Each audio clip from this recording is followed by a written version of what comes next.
अस्सलामुअलैकुम। Welcome into the world of international relations. आज की वीडियो में हम ये डिस्कस करेंगे कि जंग से ख़ुद को बचाना क्यों मुमकिन नहीं है, जंग से अपना दामन छुड़ाना क्यों पॉसिबल नहीं है। बहुत इंटरेस्टिंग ये वीडियो है। अगर आप इंसानी तारीख़ का मुताला करें तो ये बात हमें मालूम है कि इंसानी तारीख़ जंगों से भरी हुई है। जब से इंसानियत का आगाज़ हुआ, मफादात की जंग का आगाज़ हो गया। लेकिन लास्ट 3000 साल की जो इंसानी तारीख़ है जंगों की, वो तो हमारे पास रिकॉर्डेड हिस्ट्री में मौजूद है, जहाँ हम कोट कर सकते हैं कि किस किस टाइम के अंदर कौन कौन सी जंगें लड़ी गईं। सवाल ये है कि वॉर क्यों एक अनएस्केपेबल रियलिटी है, क्यों एक नाकाबिले तरदीद हकीकत है। देखें, जो इंटरनेशनल सिस्टम है, इसके अंदर जब एक एग्जिस्टिंग ऑर्डर को चेंज करना होता है, वर्ल्ड ऑर्डर को, उसके लिए एक बड़ी जंग का होना ज़रूरी है।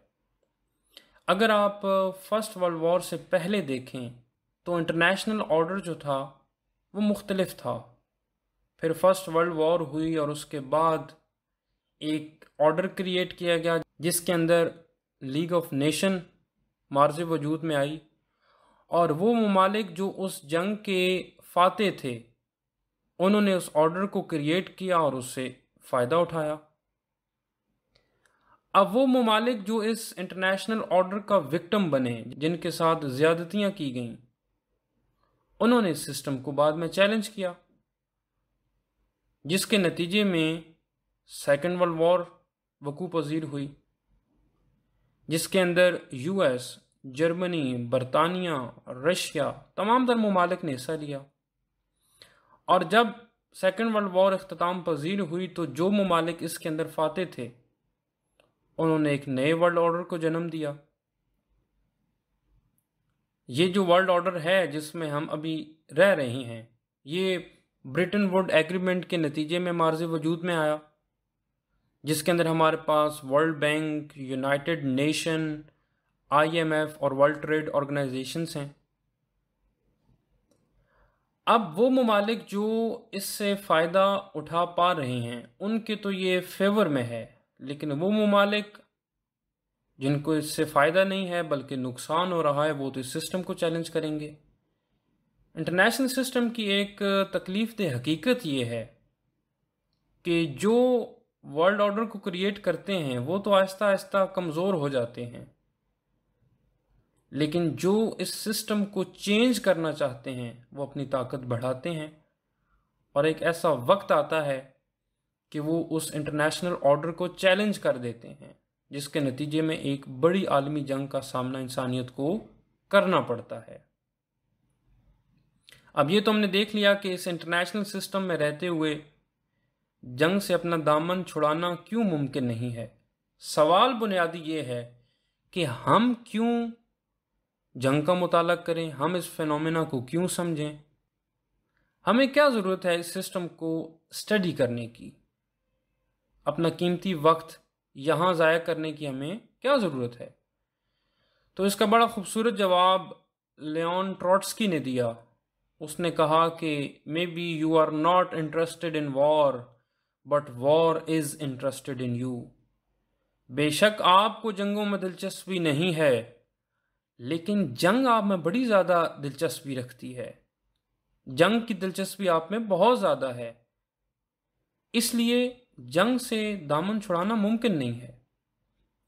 और एक इटालियन मुसन्निफ चौथी सदी के जिन्होंने बहुत कम लिखा मिलिट्री स्ट्रेटजीज़ पर, लेकिन उनका कम कहा गया ज़्यादा समझा गया, और उनकी मिलिट्री ट्रीटीज़ को मिलिट्री बाइबल का दर्जा मिला। उन्होंने आज से तकरीबन 1600 साल पहले ये कहा था, if you want piece prepare for war.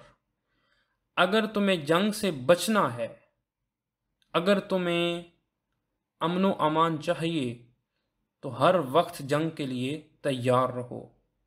तो अगर हमें भी पीस दरकार है तो हमें इन फिनोमिनास को समझना पड़ेगा हमें इन हकीकतों को तस्लीम करना पड़ेगा।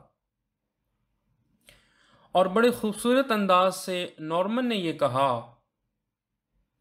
कि जितना पसीना अमनो अमान के क़याम के लिए बहाओगे, उतना जंग में खून कम बहेगा।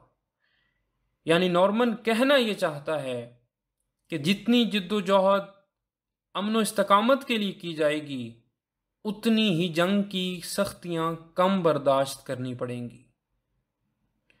और जंग की हौलनाकी का अंदाज़ा आप इस बात से करें कि एक दफ़ा अल्बर्ट आइंस्टाइन से ये पूछा गया, तीसरी जंग अज़ीम में, तीसरी आलमी जंग में इंसान किन हथियारों से लड़ेगा? थर्ड वर्ल्ड वॉर किन हथियारों से लड़ी जाएगी? अल्बर्ट आइंस्टाइन से ये पूछा गया।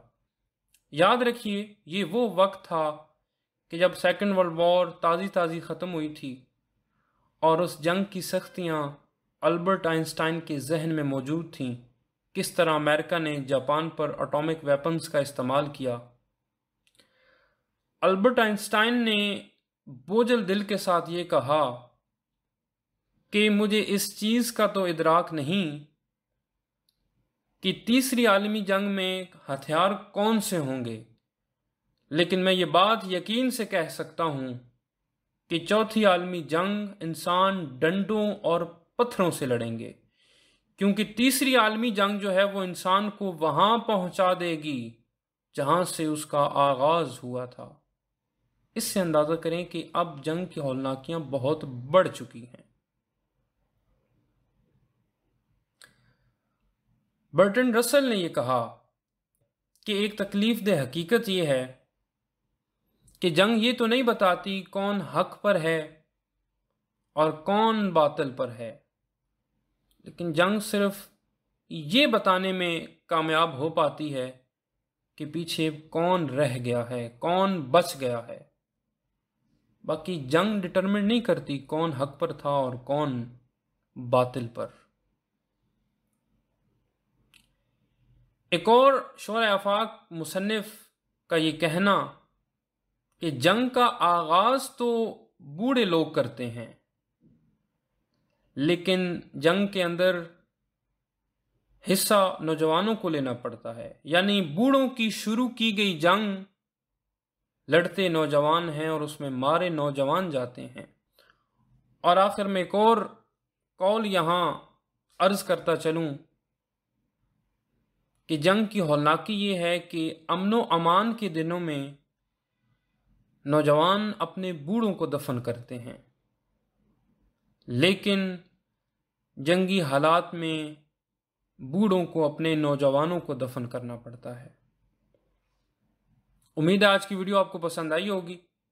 आने वाली वीडियोस में हम मज़ीद बेहतर अंदाज से वॉर को एनालाइज करेंगे, वॉर की टाइप्स को देखेंगे और किस तरह पीस को यकीनी बनाया जा सकता है, इस पे एक क्रिटिकल एनालिसिस पेश किया जाएगा। तब तक अपना बहुत सारा ख्याल रखें। अल्लाह हाफिज़।